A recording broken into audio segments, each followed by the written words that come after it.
Good. Hello, everyone live. I don't think anyone does. I'm sure there are some people out there that I was like, yeah, mouth surgery. That's what I'm here for. Yeah. No, I mean, to be honest, my biggest thing is just watch color. It's just I use the phone a lot in work, and the person I work for has very little patience for not being able to do stuff. So, Yeah, trying to you being explain. mumbly is going to be an issue. Yeah.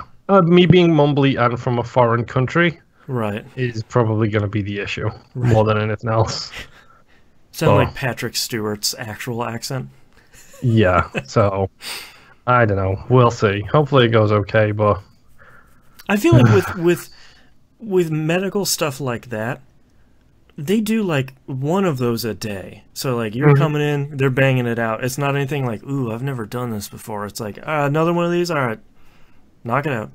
Yeah, I mean, the main thing for me is like the ideally, you're supposed to have the two on the same side taken out, like Right. top and bottom on the same side. But my bottom ones are barely coming through right now. Sure. But my top ones have come through and are growing in all kinds of weird ways. Yeah. The top left one should be okay because that's relatively okay. The top right one is growing diagonally inwards. Of course. So that one's going to be the one that's got number one, the biggest wound, the biggest concerns, and the biggest issues. Yeah. So, I mean, I'll see what happens, but I don't know. Jeez. It's going to be fun for a couple of days. Yeah, I mean, hopefully at least you can just like hit the couch, hang out with the cats, play some games. That's going to be my plan, like the night off, but I'm back in work the next day, and then Yeah. I have next weekend, because this is happening on Thursday afternoon, Okay, so you go um, back to work for a day and then you have a weekend. and then I have the 2 days off, yeah. And I've got mashed potatoes and soup and a whole bunch of Yeah. stuff already on the line. And my protein shake to make sure that I don't completely, like, bottom out on, like, Yeah, actual you don't stuff that I need. pass out or anything. Yeah, so fingers crossed it'll be fine, but we will see. Yeah. I don't know if I have anything else to talk about here at the beginning. It's all been like Hannah says, "Oh man, how tired are you guys?" Tired. We just got done recording 4 episodes. Yep. So What was it? 30 minutes, 20 minutes, and 2 hours almost? a little over 2 hours, yeah. Yeah. And then The we Game wrote of the like Year it was pretty podcast, short. the Game of the Year podcast will be nice and short, we swear. Yeah. Survey Wrong. says. X doubt. Yeah. So far, all the stuff we've recorded today has been really good, which is like the soothing balm for our throats. Yes. Oh boy. But I mean, the hard part is we both need these 2 weeks off because it's just burnt out by this point. But there's a level of guilt on my end about still providing you guys with enough content through the 2 weeks. So we don't really get a break because we just push all that stuff into like 2 really long days. Yep. So now I have 5 episodes to edit that we've recorded today because I'll also make an outcast out of some of this stuff. So Yeah. My one positive for me is ODNF is done and edited. nice. I just need to do the final touches, so the artwork, show notes, that kind of stuff. all the non-recording stuff. The busybody work. Yeah, that's not too bad. Yeah, I still have to record an episode of Dynamic Soundtrack, but that stuff, the script is written and all the stuff is built out. I just have to record it. So that's not too bad. Be an hour or 2 of work total. So that's nothing too bad.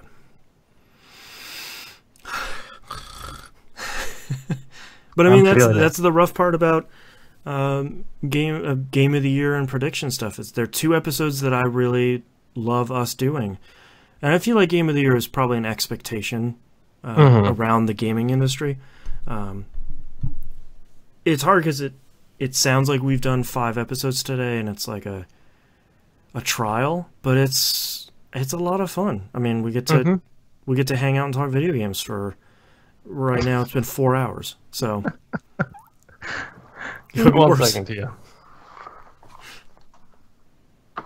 There must be a kitten trying to come in. So how's everyone in chat doing? As we get probably Luis's throne. You should make a Boston Vocaloid for DST. Man, Can science suffer a Vocaloid of me? That'd be great. I bet I was thinking about that the other day. There was God, who was it? Outside of as noisy as you possibly can be. Yeah. I mean, what was it? Ebert that had the jaw cancer and he wasn't able to speak, and they had enough voice samples from him that they could build like a synthesized voice out of him. I bet you could do that with my voice now, because I have, what is it? What episode is this? 582. So we have probably nearly 700 episodes worth of me running my stupid mouth. Yep. I just kicked my entire desk. It's TVGP recording time. That's on brand. Yep. And as you can tell, the reason I had to stand up for a little moment was... Really? Gotta go. Now that I'm in here, I checked it out. See you later. Are you just going to lie on the blanket? Don't you dare try and get out that door, considering you just sat outside whining as loud as you could. I don't feel camera ready. Come here. Fine, screw you. You're stuck in here. Yeah. All right. Are you ready to kick this thing off? Yep. It's 4 o'clock. I'm hoping we can knock this out. Yep. Well, the bright side is I've got like 9 games to talk about, so it should be nice and quick. Great. you monster. It's 9 games, but a lot of them are tiny little things that I don't really want to talk about. 8 of them are start with ACA NeoGeo. 3 of them start with ACA NeoGeo. Just a third. All right. Let's get started here in 3, 2, 1. Welcome back to another episode of That Video Game Podcast. I'm your host, Boston. Joining me as always is Moonpier. Hello. We had just got done recording all of our stuff. So if anyone's a new listener or sort of forgot since last year, this is our last normal episode of the year. We have our Game of the Year episode next week, and then 2019 predictions. That is the 3rd, 4th time I've screwed that like sentence up. 5th time. Like the most correctest. Most correctest. I got that on lock. 2019 predictions. Having trouble. So that episode will also be coming on the 31st. We've been recording like 4 straight hours, so you'll have to excuse us if we're a little punchy.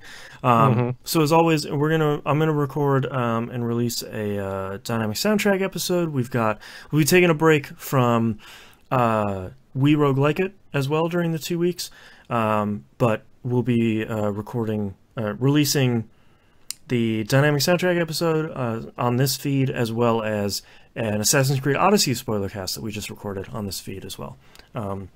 So we still have a bunch of content, even though we won't be recording any brand new episodes. We'll be back the first weekend in January. And, which is the 5th. The 5th, yes. So this train will just keep on rolling, starting then. But before that, let's talk about what you've been playing this past week, Moonpier. Okie doke. So, ACA NeoGeo. So I'm the train on I need to clear out my hard drive continues. Right. So in my mad dash to play Hollow Knight for Game of the Year, I was sinking some hours into Hollow Knight, getting frustrated, jumping out, playing something super quick, super easy to to do a little palate cleanse before jumping back into Hollow Knight again. So I jumped into Pulstar again, which is a side-scrolling shmup kind of game. I talked about it previously. It's weird. It's like 3D computer-generated stuff. It's probably one of the hardest ones I've played because it's impossible to see what you're doing in it. Right. Finally got good enough at that to actually, play it properly, get a bunch of achievements in it, and then delete it from my hard drive and say, never again, Pulstar, will I ever play you, because you suck as a shoot 'em up. Yeah. It's conceptually, it's really cool, especially for the date of it and how long ago it came out. It's probably historically important too, but that doesn't make it good. Yes, exactly. I played, because I'm so bad at fighting games, it feels like the last of the Neo Geo stuff I have on my Xbox at this point is all fighting games. Yeah. Because I'm really bad at them. I have 4 different King of Fighters installed. Oh boy. The hardest of the hard. Yes. So I played one called The Last Blade, Okay. which is actually kind of really cool. I've heard this is pretty good. It's conceptually Soul Calibur without being Soul Calibur. Okay. Which, by the way, my favorite thing right now is all the GIFs coming out on Twitter about created characters in Soul Calibur. They're really good. Ruth Bader Ginsburg, hilarious. Yep. But The Last Blade is basically, it's about a bunch of people with swords, and it's like, it's a very deliberate kind of like weapon based side scrolling, like, well, not side scrolling, but side on beat 'em up your game. 2D fighting game. Yeah, and it's actually really, really good. It's definitely worth a look at. The art style in it is very, very, very cool.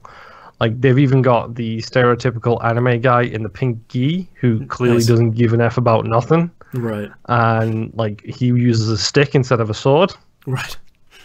And when he wins, he throws off one side of his gi and pulls out the booze on his shoulder. Because, of course, he does. Great. It's full of that kind of anime kind of trope, and it's really, really fun.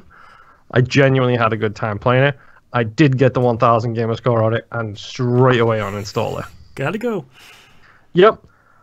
And the last NeoGeo game I played this week is a little game called Samurai Showdown. Yeah, same show. Is this the game that everybody loves? I feel like most people like Samurai Showdown 2 or 3. The first one is...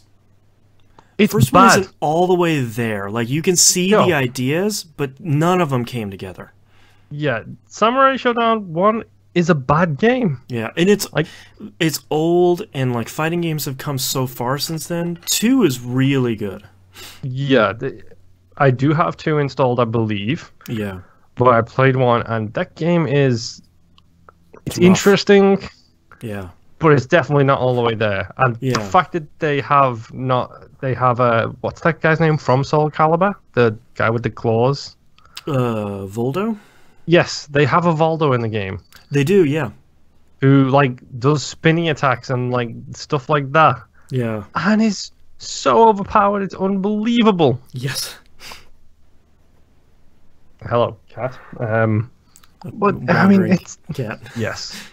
It's not terrible, but it's not great. It didn't finish cooking. Yeah, I'm interested actually now that you say that most people seem to like the other Samurai Showdown games.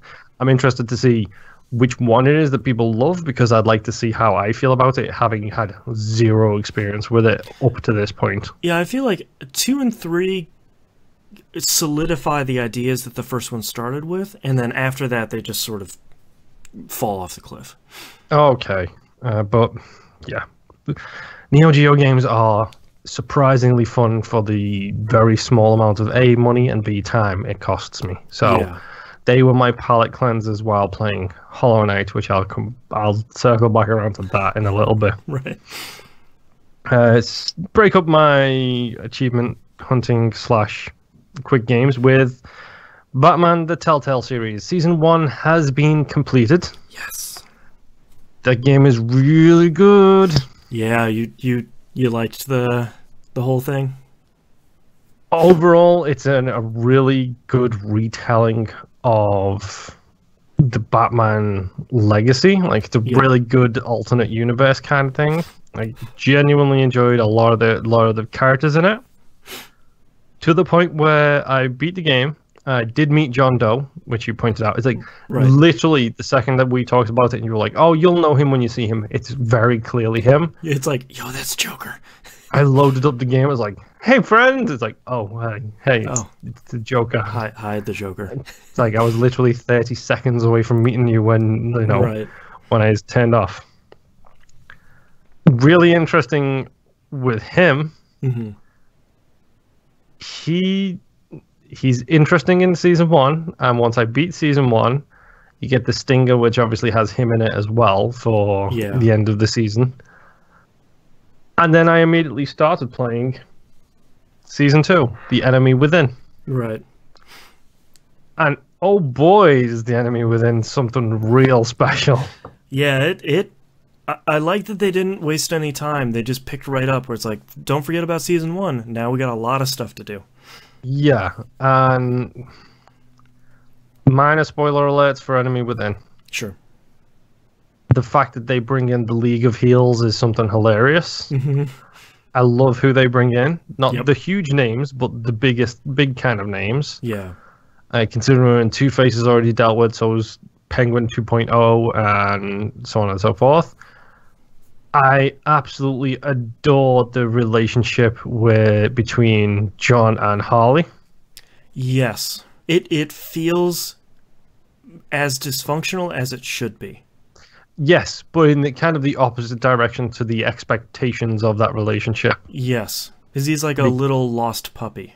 Yeah, which is usually the other way around. Usually she's the one who's kind of lost without him. Yeah. I actually really like Harley in there. I feel like she's menacing in a way that you don't usually get to see. Yeah, I am more afraid of her than I am of Bane. And 100%. Yeah. Saying something. I do love the references to the fact that she does have her baseball bat in her office. Yep. But the fact that she walks around with a steel sledgehammer is Yeah. so cool. She's scary, man. Like, her redesign is good. Yep. Like, I wasn't a fan of the redesign they did for her for the Arkham City games, but the redesign they did for her here, I think, is absolutely spot on. Voice actor's great. Yep, I love the fact that she's got the short bob haircut and it's very simple kind of design. Like, she's the most impressive so far. Like, she scares me more than any of the other people. Yeah. For good reason, because Yeah. she basically took on the police force by herself at one point. Yeah, and like, what a great scene. Yeah. What a great game. Man. So I wrapped up episode 3 of that today, and that will probably get finished up at some point this upcoming week, which I'll tell you folks all about it in January. Right. Well, yeah. Not to bring it down a little bit here, but the Enemy Within is very much a case of coulda, woulda, shoulda for the TellTale games as a whole. Yes. Because the game runs fantastically. The engine is smoother than it's ever been before. Yep. The differences in the controls that they made is fantastic. And the same thing they do in Batman Season 1, the fact that they don't be like, oh, someone will remember that, or they do have those messages, but they have a summation of relationships at the end of each episode. I love those so much. Like, it's such a smart, logical change. Yep. And they'll say, that. like, this person at the end of this episode is left cold for you. And they have, like, these 3 choices were good, and these 4 choices were pretty negative. And overall, here's how this person feels against you. And now that you've seen 75% of the episodes in the series, it's really interesting how that plays from episode to episode, where, like, you'll see some characters and they'll come in and be like, oh, it's you again. Great. Mm-hmm. You know, looking forward to talking to you again. And you can make one big decision that affects everybody's like relationship with you. Like the end of episode 3, something just happened involving a giant casket, and that decision has changed everybody's relationship. That decision sucked. Like, in a great way, because it's a tough decision that TellTale was really great at making you do. But man, that was a rough decision. I have seen more 45 to 55% choices in these 2 games than I have in a long time in the TellTale games.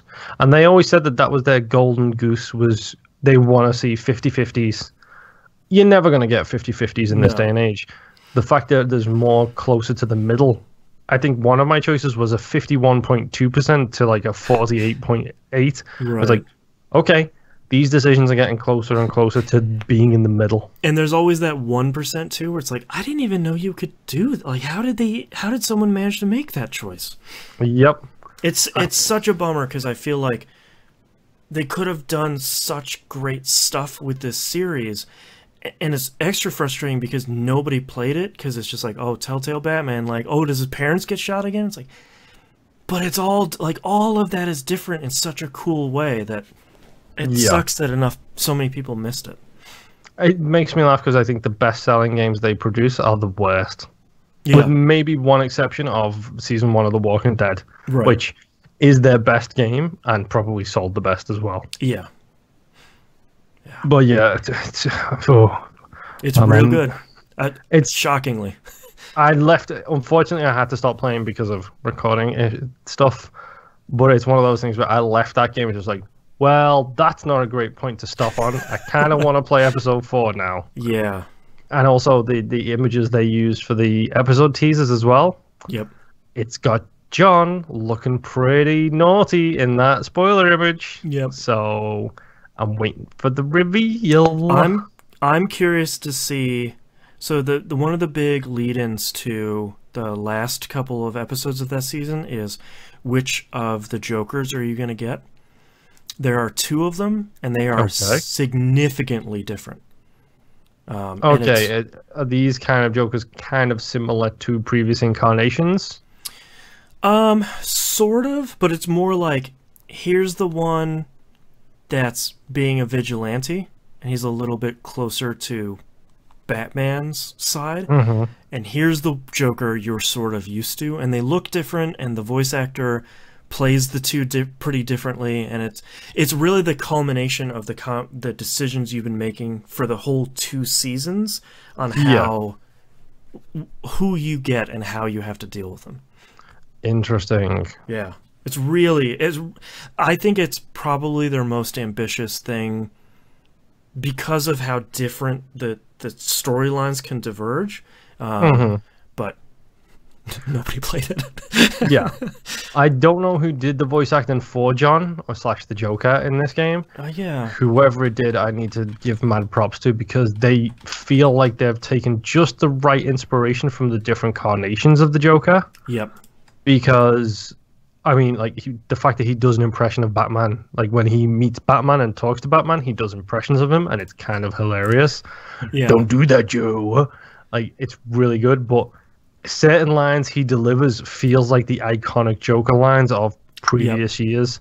Specifically, he's trying to keep it under control. Yeah, like there's one bit where he actually comes out and he says, "Oh, you can trust me, Batman. I'm a man of my word." And the way he says that, I don't like it at all. The way he says that just reminded me of Heath Ledger saying that. Yeah. Like Heath Ledger's delivery of that line of the "I'm a man of my word" kind of line was so good, and it feels like it was an ode to that, but at the same time being his own.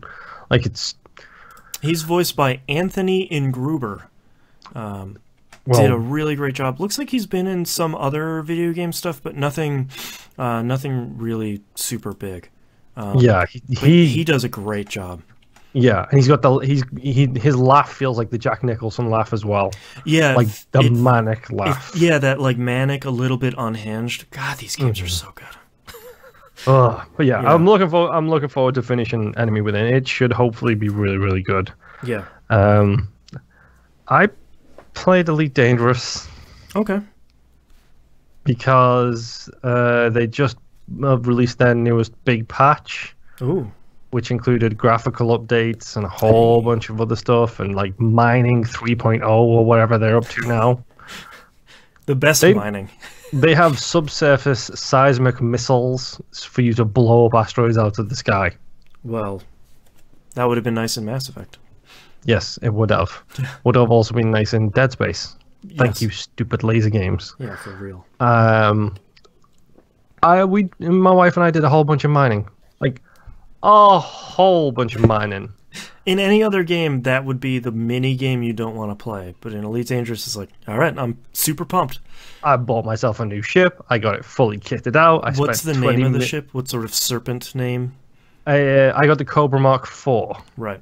Okay. Which is a specific ship you can only get if you bought the game within a certain time period. Okay. So, because I picked it up in early access, I get access to the Cobra Mark IV. Probably for that, and also the fact that I bought Horizons, which is the expansion pass, really early as well. So, slight disappointment for my wife. We game share. Right. She can't get the Cobra Mark IV.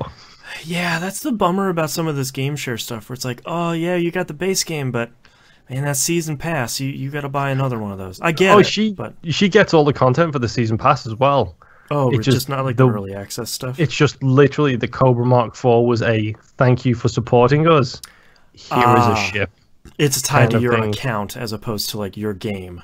Exactly. So she can Right. still do all the other stuff like the planet side landing and all that kind of stuff. Like she can Right. still do all that jazz. There's just this one little thing that's not even there. And it looks cool as hell. Of course Like, it does. You remember the weird spaceship looking thing they use for Independence Day? Mm-hmm. Like it looks just like an elongated like stealth bomber, but designed for space. Oh man, It that's super looks cool. like that. And I now have my green lasers and my green engine trail. So, you know, I look like a snake going Yeah. through space. What else do you need? Exactly. So, yeah, I like Elite Dangerous a lot. And Yeah. mining, despite the fact that it can be tedious, is kind of cool when you're firing giant lasers at a huge rock in the sky. It's all I've ever wanted out of space. Find yourself a good ring planet, get yourself in there on those asteroids, and get you some gold. Yeah. Or platinum. Platinum's actually worth like 25k per ton, so it's Jeez. profitable. And the final game this week for me is Hollow Knight, which is the game I, hashtag spoiler alert, did not complete in time for Game of the Year stuff. Some stuff's just not gonna make it. Yeah, there's 5 games that came out this month alone Yes. that I need downloaded like 3 new games that just came out on Game Pass that I all like Beyond Two Gardens or whatever it is, that like Mutant Year Zero, and below. like, and there's one other game that I downloaded where it's like, oh my god, I have to play this too, and it's like, thank God we do December to December instead of January to January, because if not, like, I'd have 4 more games to play just this month alone. Yeah, just cause 4 came out in December. I mean, come on, like it's absolutely ridiculous. So all of that stuff can now officially wait until 2019 Game of the Year. Yep. So I was trying to get through Hollow Knight. I really was. It's a I was big having game. fun, but it's so huge. Yeah. And it's like, okay, I didn't do any more bosses. Well, I think I was talking to you about. I get confused now because, like, did I talk about it on the show? Did I talk about it on Twitter? Right. I did get my new butt bash ability. You said I've defeated 2 of the hardest bosses in the game at this point. Yeah, or at least 2 of the bosses I dislike the most. The 3 mantises or whatever, and weird fat spelly ghost guy. Yeah. Yep. It works. It describes him perfectly. It is a weird, fat, spelly ghost. Yeah. I got my butt bash, and now I'm just in the process of doing some more exploring so I can get figure out which boss I need to go after next. Right. I did save up and drop the 1800 on the stupid glowworm. I'm assuming that will come in handy at some point. Yes, you'll need the glowworm for Deep Nest? It helps in Deep Nest a lot. God, I hate Deep Nest. And it helps with some... You've probably found some buildings that you've gone into, and it's just completely dark. It'll illuminate that. I have no idea. Yeah, a lot of them are like, you'll go into this building, and it has like a short maze. It's like the dark area with the spikes in Symphony of the Night, where you use the Echo of Bat. Yep. It's that where it's like this maze isn't hard. It's just Annoying. You can only do it when you can see. So it'll be like, oh, you'll spend 2 minutes doing this maze, and at the end it'll be a mask piece. It's like, oh, okay. Yeah. Cool. Yeah, I finally got an extended life and spell bar, so that's Nice. good. At least I got my first 2 upgrades in those. Have you upgraded your nail yet? Yes. Okay. I went down to face the 3 mantises, and on the way to face the 3 mantises was the weird samurai-looking bug guy with the flat hat. Yep. And he was like, oh, it might be worth going east beforehand so you can find this place Right. and upgrade your nail before you face the 3 mantis guys. Yeah. So I was like, and now the blacksmith is on your map too, so you don't have to remember it. Yep. So I did do that, and I went east, and I went to the wrong zone twice before I found the right zone. Right. Hence all of my exploring. It was like, oh, he's in the city of whatever it is, but that's not what it's called on the map. It's called something different on the map. Yeah, So- you're in this sort of weird spot where like you have to find this specific thing that'll mark 3 bosses on your map, and like that's leads you to the end game. And basically, you do these 3 things, and then you can go fight the final boss. But I always have a really hard time remembering where that. It's like a like a fountain in the middle of City of Tears. I never remember when I look at the map exactly where it is. Yeah, I mean, I've been to a bunch of different places. Like, there's places in City of Tears I should be able to get to now that I have the butt bash ability, I believe. Right. So right now it's just about exploring with that and seeing if there's any other bosses I can steal skills from. I think your 3 areas are City of Tears, Royal Waterways, which is right below it, and then the Crystal I dipped my toe in there. Yeah. And, I was like, oh, this place looks crazy. Let's go away. Yeah, and then the Crystal area, which should get you another upgrade. Well, to give you an idea of how weirdly I'm doing this, I already have the tram pass and have explored a whole bunch of the right-hand side of the map with all the spikes and the logs and stuff like that. Right. Which I did a bunch of exploring there, and then I realized maybe not the best area with the amount of health I've got right now and how many spikes are all around me. Yeah. So I got up to a place that just had a standard enemy who hit me for 2 damage, and I was like, nope. I'm noping out of here as fast as I can. Yep. Because it's time to go back on the tram and go back the other direction and hope that I find the right place to go. Yeah, you'll have to go through that eventually, but yeah, I don't think you need to do that right now. Yeah, but Hollow Knight is a great game. It has its flaws, but it's genuinely a great game. And I have like 50 games installed I need to play. So a little bit of Hollow Knight, a little bit of something else. Exactly. That tends to be my little thing right now. But yeah, that's pretty much all I've been playing. Your rush is officially over. Yeah. I've been playing a lot of Assassin's Creed Odyssey, working towards the Platinum. I thought the game had bugged out on me for the Platinum.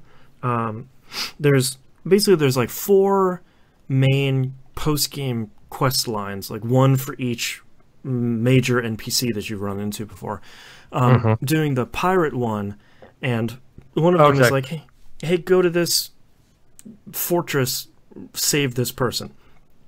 Person wasn't spawning. Yep, I had the exact same issue. Yeah, and I watched a video, and it's like, okay, well, if the person doesn't spawn, you can still do it. You just have to go literally the only room I hadn't been to when I cleared out that fortress, and then I was able to keep going on that. Thanks to your help, Moonpear, I got the Hermes is Homie trophy for setting foot on every landmass, which was the worst. Thank you, True Achievements, and your obsessive people who always make lists. Yeah. I just last night got the underwater one. I only really needed like 5 more that I hadn't discovered. There were 47 of them, something like that, a crazy number. Yeah. Come on, 47 versus Old Habits Die Hard or whatever the Origins one was. Worse, yeah. I'm glad that I had done a bunch of them as I ran into them throughout the world, because I knew that there was that trophy. But that wasn't as bad as I thought it was going to be, but I have to do like upgrade the ship, which is just busy work.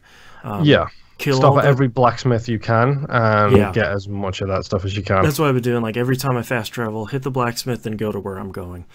Right now, I just need to go get the tablets. I just need to clear those places out and get the tablets. So that's easy. I'm like level 54 at this point. Most enemies cap out at 51, so whatever. You'll get to some areas where they'll still be higher than you. Or some enemies. And that's fine. Like that's still, it's nice to clear stuff out easily, and it's nice to have those challenging areas. I wasn't sure about that when I was playing the game, about whether or not I liked the fact that the entire world scales up with you. Yeah. Well, it was okay. When I do a critical assassination, I'm doing 175,000 damage per stab, so as long as I don't raise the alarm, I'm okay. And even if I do, I just poison everyone. It's fine. I do that overpowered bow attack that like blows up 4 people at once. Love that thing so much. Really good. I have on my bow. I've got the ability that gives you the empowered shot. So not the predator shot, but the one that just gives you basically a boost to the damage on your bow. Yeah. I've got a 20% increase in damage on that specific skill, which increases your damage on your arrows by like 300% or something. It's something crazy, yeah. And you can use special arrows for it as well.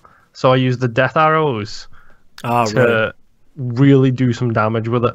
And the engraving I have on my bow is that all arrows pass through shields. So I just kill everybody. Like, if I don't feel like dealing with someone with a shield, I just pop them 2 or 3 times with an arrow, and it's good. I mean, that's the fun thing is, I'm now 60-something hours in Odyssey, and I'm still having fun playing it. And yep.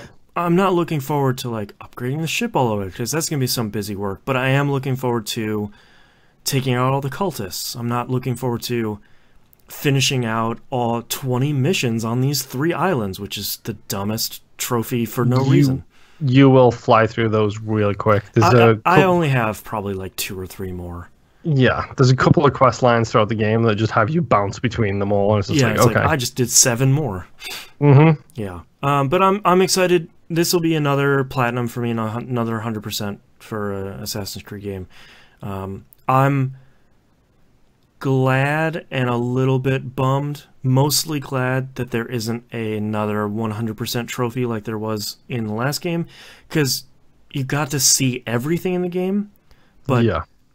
Assassin's Creed Odyssey is too big, so I wouldn't want to spend the probably 50 more hours doing all that stuff, like, no exaggeration. So it's kind of nice.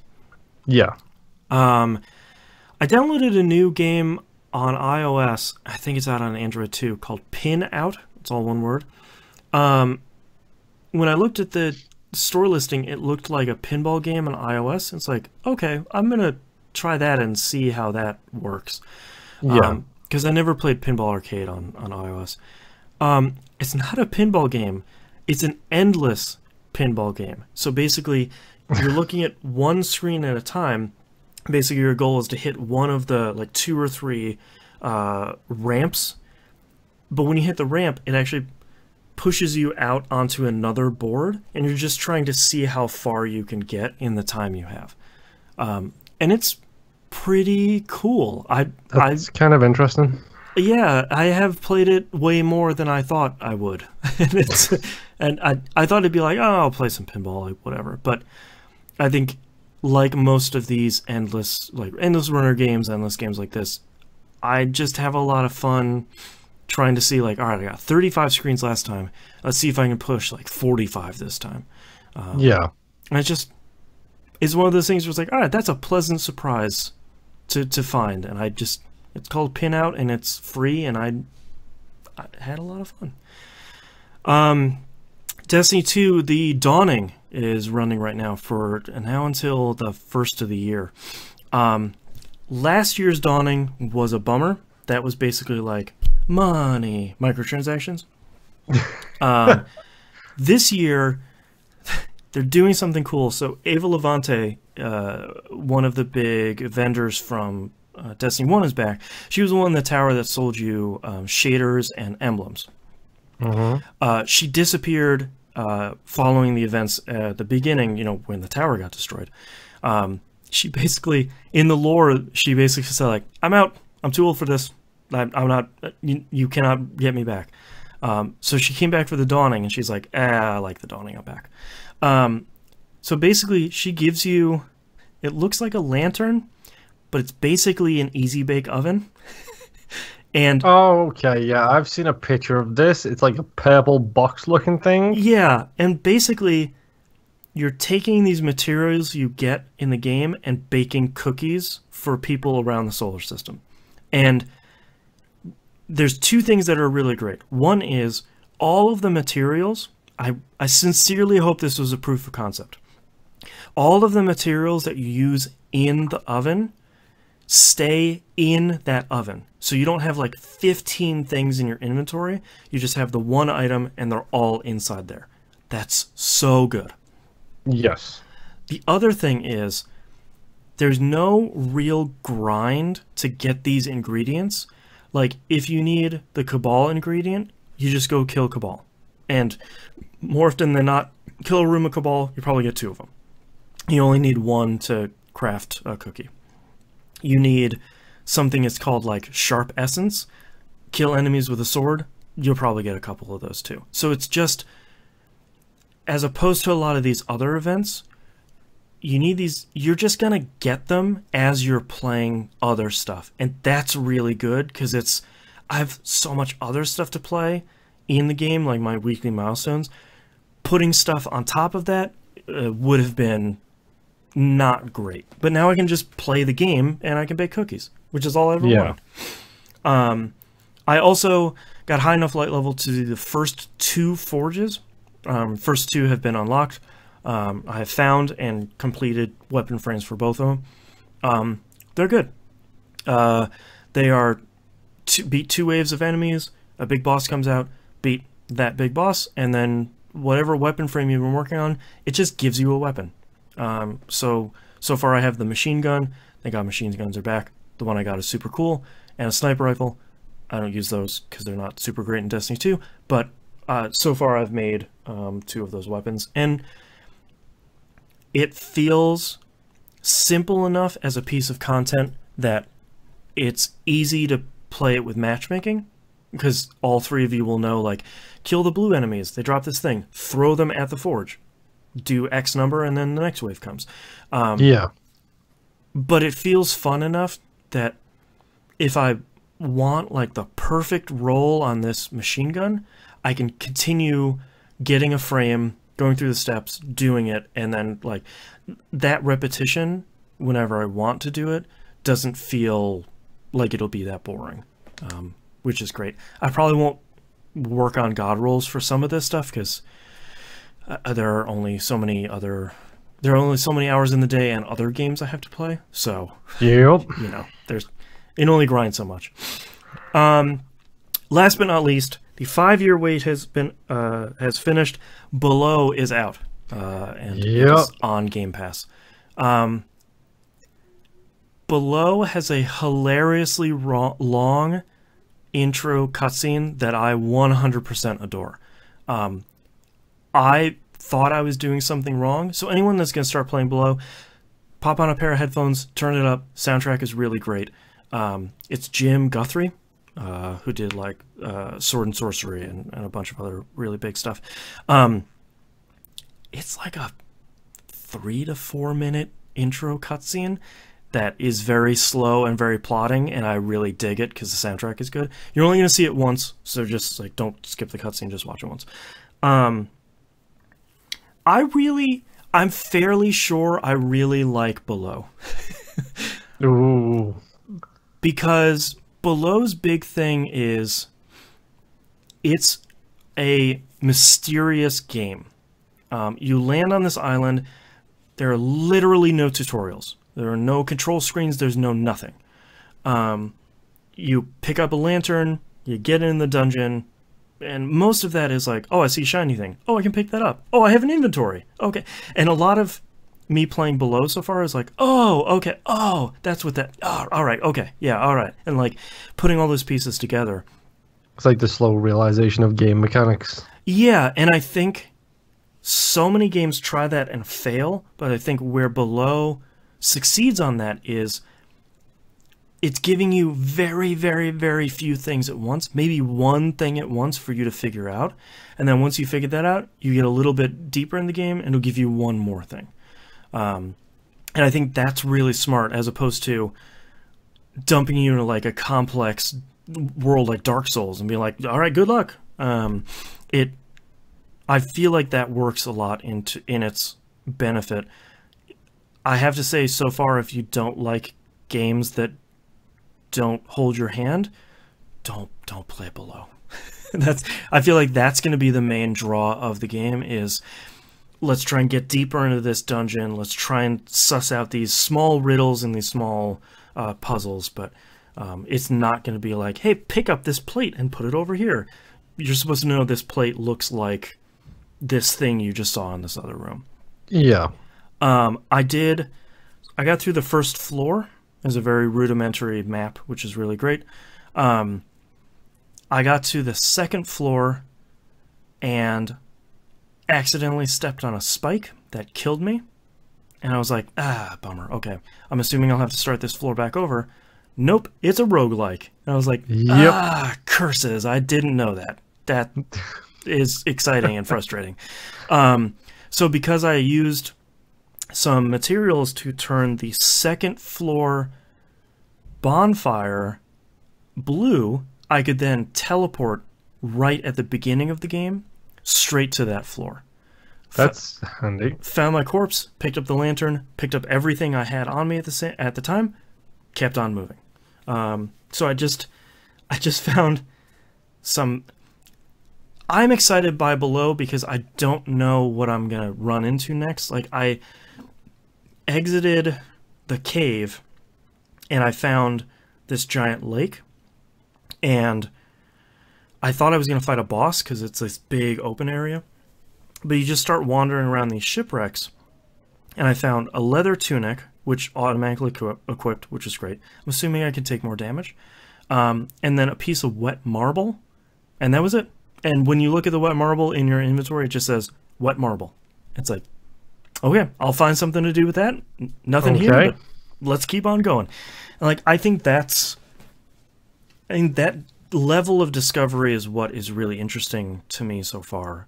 And combat so far has felt really good. You have a sword, you have a bow, and only use one at a time. Just switch between the two. Enemies are like these glowing red diamonds on the ground. They're really smart. The normal enemies just take one hit. The bigger enemies take 2 hits, but they have like 2 pieces of tail on them that disappear as you hit them. So you can really clearly tell, all right, this guy just takes 2 hits. Yeah. The game is really well designed like that, where all of this stuff is really clear. Like, as you start crafting stuff in your inventory, you can craft like arrows and torches and stuff like that. You pick one thing, it shows only the things that can combine with it. Pick another thing, it shows only things that combine with those 2 things. So far, it's really smart. I haven't played a ton of it because I honestly haven't been in the mood to play that game yet. Yeah.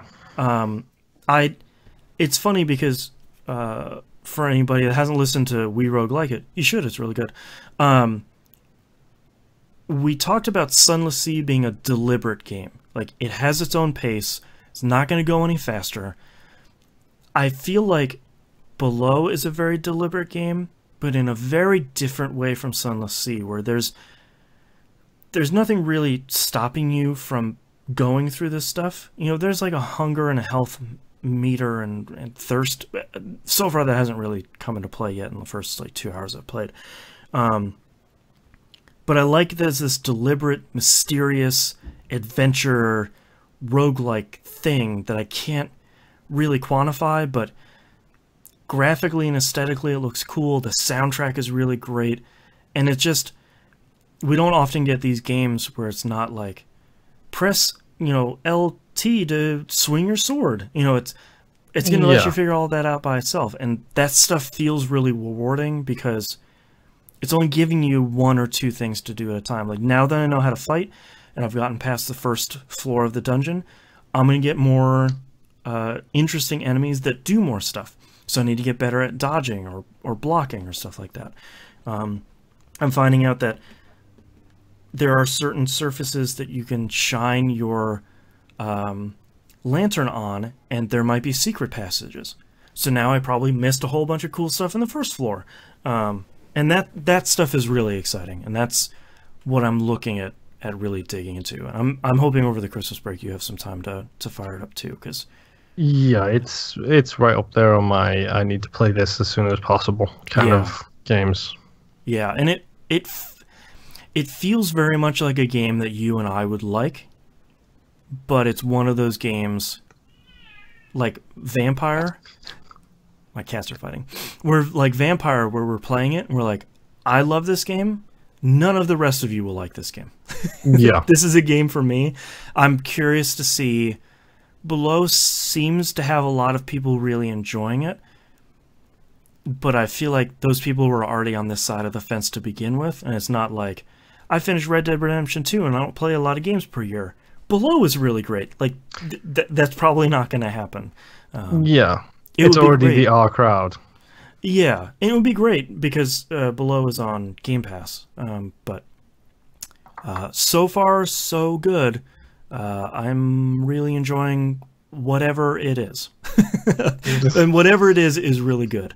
But But hopefully I'll dive way into that by the time we record our next episode. And that's all I've been playing this week, so let's take a break. Oh, no. Yeah, you like Scuttles, like I'm a lady getting murdered in a horror movie howling? Yes. Yeah. Sherlock has taken up that exact same howl because Dwight likes to play with Sherlock, and Sherlock can't tell him no. So instead of just beating him up and telling him to give him some space, Sherlock will just very politely run away from him and be like, meow, help me, oh no, there's a killer after me. Right. Sherlock has mastered that. Are you asleep on the floor?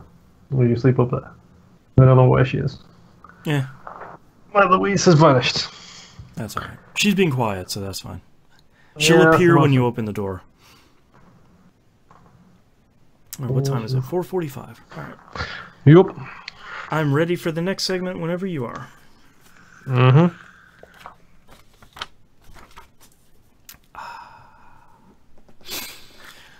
Alright, let's start in 3, 2, 1.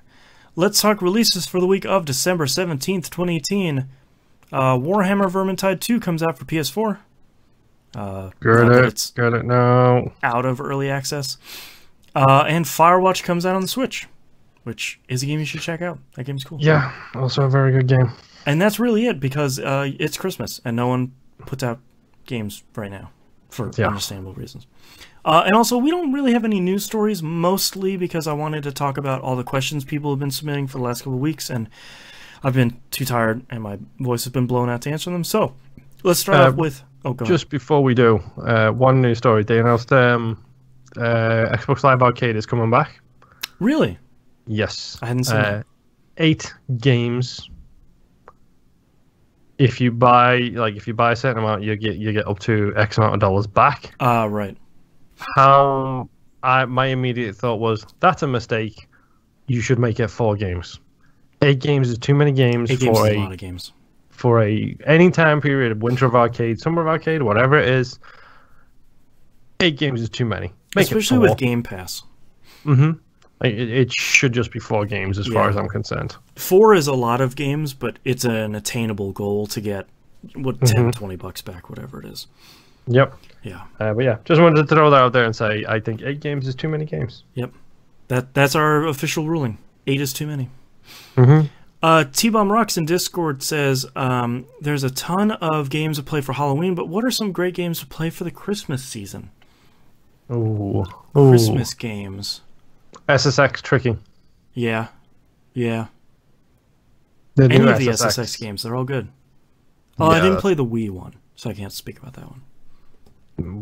That wasn't Dark Summit. Dark Summit was the mode in the new one, wasn't it? Wasn't it like Board Slide or something? Grind board. Crack out the N64 and play some 1080, the hardest snowboarding game ever created. Snowboard Kids. Apparently they're just all snowboarding games.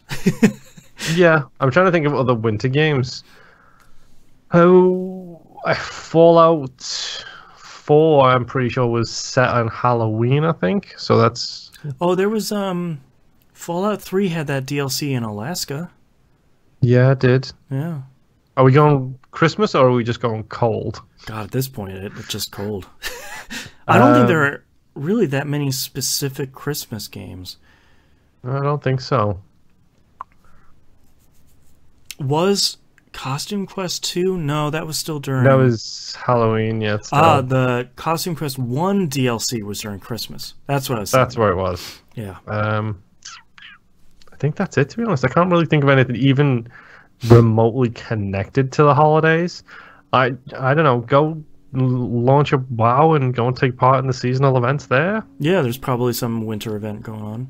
Bake some cookies in Destiny 2. The tower's all snowy right now. It's great. Yeah. I love that. I love it when like places change based on what your actual time is. Like, I love that stuff so much. T-Bomb Rocks also asked, with Netflix having Minecraft playable through their app, so this landed recently. This is the Minecraft story mode. The TellTale game now is playable with remote. Because obviously it's just I don't even think there's countdown timers on the decisions in that game. There is in the original version. I don't know Okay. about the new one. Yeah, I don't know. So that's a smart thing to bring that to the platform. Yeah. And now a Stranger Things game coming to all platforms. It seems like they are embracing gaming. Even HBO has licensed Game of Thrones for a version of Reigns. What other properties from pay or streaming channels do you see also keeping this trend? That's a good question. Also keeping them all. What other big things, like HBO has Sesame Street, but I feel like that's a property that never really did well in games. No, the one time it was executed to perfection, it was a massive failure, which was the Double Fine Sesame Street game. Yeah. Yeah. Which was poor Double Fine. incredible. Yeah. Just flopped for seemingly no reason. Or was that a Kinect game? It was a Kinect game. Well, That's why it flopped. It failed for the one reason. Yes. I mean, I could see people are slowly realizing that you don't have to have a controller in your hand to be a gamer or to enjoy games. Something Fortnite seems to have helped accelerate this process a little bit as well. Right. Honestly, I could see if you've got a title, you could very easily make a game out of it that would be usable on most smart TVs or whatever. Yep. Things I'd like to see. I'd love to see an Agents of S.H.I.E.L.D. game. Give me an episodic Agents of S.H.I.E.L.D. game. Oh, it'd be great, like a Monster of the Week sort of thing. Exactly. Yeah. I mean, even that could come out on anything. And it could be a TellTale style game, or it could be a fully fledged, like, 3D kind of game. Like, give me... Game of Thrones is really good with that. Yeah, Game of Thrones Reigns is a really good mashup. It's a good shout. Yeah. It's so hard because I feel like so many licensed games from all this stuff just don't turn out well. They're just not good. Yeah. Give me a 2 Point Hospital expansion, which is all about one of the soaps from TV. Yeah. General Hospital sort of thing. Yes. They just released a piece of DLC. It was like Bigfoot related, I think. Like a small expansion. Of course it was. Yeah, of course it was. I can't think of anything else for pay. Yeah, like I feel like Amazon Prime Video doesn't really have much. It doesn't have like the one show you watch on there. Except Man in the High Tower, but we already have Wolfenstein. It has the other one, which also has a quote-unquote game coming out. Oh, does it? Oh, no. The stupid, not Top Gear. Oh, the Great Race? Yes, something like that? Whatever it's called. Yeah, no thanks. We're good. The funny thing is, I'm a huge fan of Top Gear. It was a great show. There's no reason to make a game out of it. Yeah. Yeah. Gibbionator Discord says, in dishonor of Bethesda Duffel Bag Gate, which... Oh, boy. We've been carrying this question across about 3 weeks, and it just keeps getting worse, so I'm not even sure where to start with it, with Duffel Bag Gate, but it has gone all the way bad. What are some of the absolute worst physical goods you've ever gotten with your games, either from pre-order bonuses, collector's editions, or just old-school pack-in gifts from old-school PC games? Worst physical editions. Well, I can tell you a really good one. It's the Deus Ex Mankind Divided collector's edition with the cool figure of Jensen and the triangle box, which apparently didn't sell well because we picked it up for like $30. Nice. I just got the Binding of Isaac 4 Souls card game, and that I hate you so much. Lived up to expectations. Whoa, I still don't know where mine is. Yeah, it's probably on the truck today. Yeah. God, I don't know. I feel like old school PC games that came in boxes, if they had anything extra in them, they were usually fairly good. I feel like there was, during the cloth map era, there was one game that came out with like a plastic map that was like super tiny, but I don't remember what that was. Joe J in a YouTube chat says, the Pip-Boy that no phone fits into. Excuse me? I think you'll find we have two Pip-Boys, or one of those Pip-Boys behind me. Right now. And a phone does fit in it. It's not my fault you stupid iPhones don't fit in it. All the rest of the regular world phones do. Right. Your specific model fits in. I feel like I feel like that one. That is a problem. Like like he's not wrong. Like that. Yeah, it's dumb in a fun way until your phone doesn't fit in it, and then it's like, oh, well, now it's just dumb. And it's dumb in a dumb way because the app never ran great. Yeah, it was never really a great. Even if you didn't have your phone in it, it's sort of like, well, the menu in game works faster, so. Yep. Yeah. I feel like most of the time I buy like Destiny or Blizzard collector's editions, and those are known for being so really high quality that I don't really get bitten.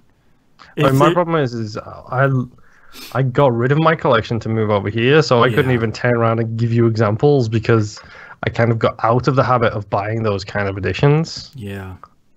The sun went down, so I can't see anything behind me anyway. I need better lighting in here, but whatever. Dude, we're both two white nerds, two white guy nerds. We both have single lamps directly in front of us. Yeah. It's fine. Yeah. The question I have for you is yours a bare bulb like mine is or not? No, I have like a articulated arm light. Okay, so I'm the more hardcore because I go by bare bulb. Yeah, yeah. Maximus Prime in Discord says, so I just threw my first controller in about 10 years regarding the Luna's Howl hand cannon in Destiny 2.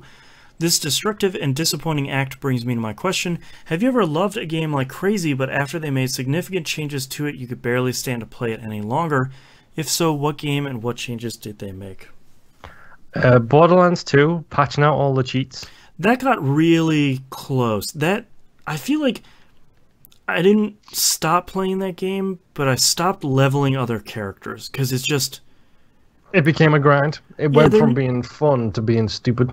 It should have been this thing where, like, oh, you're starting your second character, you get 1.5% extra XP just because you have another character. Starting a third one, double XP, and, like, increasing every... By the time he gets, like... They kept adding characters, so by the time Gage came out, who's a really cool character... did not want to level another character class. Yeah, and they patched all of the quote-unquote bugs and things like that out of a non-competitive game. Mostly single-player or co-op with your friends, where it doesn't really matter. I don't think I've bought another, like, 2K, like, whatever that studio is. Gearbox? Yeah, I don't think I've bought another Gearbox game since that. God, they haven't put out anything good since that. Well, no, pre-sequel was good. And they put out the Hero Mobile looking thing as well, whatever that thing's called. Oh, God. Battleborn. Yes. The mushroom guy. Yes. Yeah. God, I feel like for me, this one doesn't happen that often because I'm not playing a lot of MMOs. Destiny 2 is like a quasi-MMO. I'm not playing a lot of your like Call of Duties or Battlefields, that those changes in those are rather impactful. That stuff happens in Destiny 2 a lot, but none of them are so... After Destiny 1, none of them are so painfully impactful that people stop playing. Yeah. I don't think... minus Borderlands 2, I don't think I've ever done it, because, I mean, like you, I don't play a whole lot of multiplayer, mostly because my schedule doesn't really line up with anybody's. Well, in, like, Diablo 3, I feel like every time they patch that game, it gets better. They move further from the stuff that made Diablo 3 at launch a bad game. Yeah. It's the opposite of that problem, where it's like, oh, you keep making it better. Like, I want to stop playing, but... but it's just impossible now. Yeah, like, you keep making the game better. Yeah. We'll keep thinking about it. Servo in Discord asks our final question. There have been tons of different methods of purchase when it comes to games, whether it be a physical purchase or using one of the dozens of digital shops, including ones that don't exist anymore. With all the different ways to purchase games in the past/present, do you archive a list of games you own and the method of purchase? If not, how often do you purchase something you already own somewhere else? Multiple purchases for me are fairly rare. I use a piece of software on my computer called Game Collector. It's made by a company called Collectors with a Z, which is just the worst name. They make a really, really great piece of software that has UPC scanning and Amazon database lookups and all that stuff, and I just patched it this morning, and they actually, you can now have multiple collections in one database. So you can say, here are my physical games, here are my digital games, here are my wish listed games. So you can actually say, I own this game. You know, I got into a good conversation on Twitter, I think it was maybe yesterday, where someone asked, like, what's the lowest price you would pay for a bad game, knowing the game is bad? And I said, well, digitally, I probably wouldn't, but physically, I have a couple of games that are bad. They're almost like badges of honor in my collection, where it's like, this game is bad for these history reasons. So it'd be nice to know, like, what bad games I have, but I'm never buying that stuff digitally. Yeah. I mean, I should definitely start keeping track of all that kind of stuff and like making a database of all the stuff we own. I'm just too lazy to do it. That's why I use that software. Like, I pay $2 a month for a subscription that like keeps the software up to date. That's virtually no money, and I just my biggest issue is a lot of my games are digital now. 500 and something games for the Xbox One alone. Yeah. On top of Steam, I'm talking a good week and a half the speed I would need to go to get that all done. Yeah. Especially considering my PC's upstairs, my Xbox is downstairs, so I'd be making a list or taking screenshots and then coming back up and getting them all done. It would probably take me like a week and a half of just that and nothing else. Like doing my regular work stuff. That's why I only put physical games into it. You just punch in the UPC and then it does its job. But like, it'd be great if something like that had like hook up to your Xbox Live account and then just import all that stuff. Hook up to your Steam. They might, but I'm not really going to use it for digital stuff because, like you said, there's just too many of them. But yeah, I feel like once you start getting to that point, luckily for you, you just have the one platform. So it's like, if I have it on Xbox, I look at it on my account. Yeah, and it'll be good. Though me being an idiot is how I ended up with 2 copies of Owlboy. Yeah, that's unfortunate for that game. Yeah. Yeah, but I feel like there are a couple of options out there, and probably a couple of websites that'll let you do the same thing too. But I feel like once you start getting enough games to ask the question, you probably just should. Yeah. Oh, it's too. To be honest, at this point, I'm just too lazy. I think that's fair. I just know how long it's going to take me to do, and it's an added difficulty in this household because it's like, do I own it or does my wife own it? Right. Because we also have the game share thing where it's like, oh, okay, so how am I going to do this? No, Moon, we own it. Yeah. I don't know. It's weird. Yeah. All right, that's all of our questions for this week. Thank you very much. No emails, no nothing like that? Nope, just Discord stuff this week. Just making sure because we've got a nice long break now. Don't want to disappoint anyone. Yeah, don't forget to send in your stuff over the next couple of weeks. We'll save it all up for when we come back. Visit us at tvgp.tv. All the stuff is on the right-hand side of the page. Patreon.com/E1M1. The ones are numbers. Get all the cool early access. Dynamic Soundtracks is going to come out at the start of the next month. And this month, Old Dog New Flicks is coming out. There'll be a brand new episode of that. Get that stuff early. Outcast is coming out. Early access to We Roguelike It, the whole thing. Super cheap. You get content. We help ease the burden of paying for the show. Everybody wins. Worth a mention as well, ODNF this month will come out the 28th of December. And same day, we should, fingers crossed, have a vote for the next movie. It doesn't matter whether you are a patron or not. The vote will go up on the patron page. You do not have to be a patron to vote. Yeah, it'll be public. So jump in. You get to choose what the first movie my wife and I do of 2019 is. Yep. I have an option I would prefer from the three of them. As we always do. As we always do, but I'm not going to say it. I'm going to let the audience decide. Yep. And they are 3 of the big ones as well. Yeah, they are popular movies. They're big must see. I feel like Yep. Yeah, so patreon.com/E1M1, as Moon said, it's public, so you don't need to be a patron. It'd be great while you're there if you sign up. But last thing, just wanted to mention again that we're going to be taking 2 weeks off. All this stuff is going to be already scheduled, so you'll still see a ton of stuff in your feed, but no regular episodes for 2 weeks, and then we'll be back at the beginning of January. So we'll see you for Game of the Year next week. Yep. Oh, God, I'm so tired. Okay, hit me with your titles. You look like a purple ghost in the video, by the way. I know, it's kind of hilarious. So frustrating. Ooh, and then like I can open it. Well, now it's dark enough outside. I can't open the window to. I think what makes me laugh is on my screen you don't look like a purple ghost. On the stream you look like a purple ghost. Yeah, it's like the maybe you should switch the cameras around. The rough part is the camera that you have is the bad camera, like the 720p garbage one. The purple one is the 1080p nice one. What I really need to buy is, I think Logitech just came out with a 1080p camera that has a light ring around the lens. That's what I should buy. A proper light ring. Yeah. Yeah. So, that'd be nice. Then I'll look like a super washed out ghost. I can't win. Yeah. I'll ghost either way. Mine's a 1080p. I know Logitech, it just doesn't have the light ring. Yeah. Okay, so titles. Titles.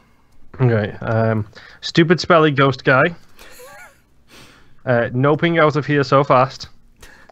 Old habits die hard. Play the game and bake cookies. Some of these are really long, by the way. Yeah. Slow realization of game mechanics. The 5-year wait is over. Nope, it's a roguelike. The R crowd. Enjoying whatever it is.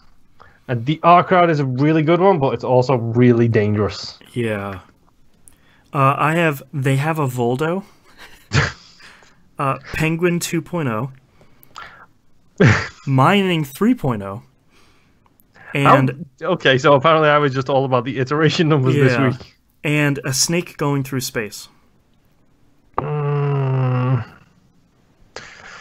have a Voldo is really good.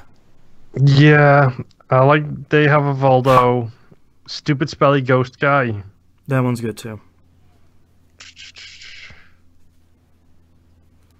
I don't know. Good, but nothing jumps. Those are the only two that really jump out to me. I like They Have a Voldo better, but just by an inch. Yeah. Shall we toss a coin for it? Sure. What do you want to do, Voldo? I honestly don't mind. Coin toss. I'm looking for an actual physical coin, and you're just like, no, let me I just hit the internet for this. So heads will be They Have a Voldo. Tails will be stupid spelly ghost guy. Heads. Oh, get out. That's Voldo. Congratulations, Voldo. Come on down. All right, let's get started in 3, 2, 1. This is That Video Game Podcast, episode 582 for December 17th, 2018. They have a Voldo. And he's OP too! Voldo is OP. All right, thank you so much, everyone, for watching the live stream, watching the video. YouTube. Attending this year period as well. Yes, yeah, and this year has been super great for the show, and 2019 I think will be even better. No live streams for the next couple of weeks, obviously since we're on a holiday. YouTube will have pre-recorded videos, so yep. We Roguelike It, Game of the Year, predictions, and Assassin's Creed Spoilercast all will be on YouTube, posted at their respective dates. So I think that's it. We'll see you next year. Bye! Next year?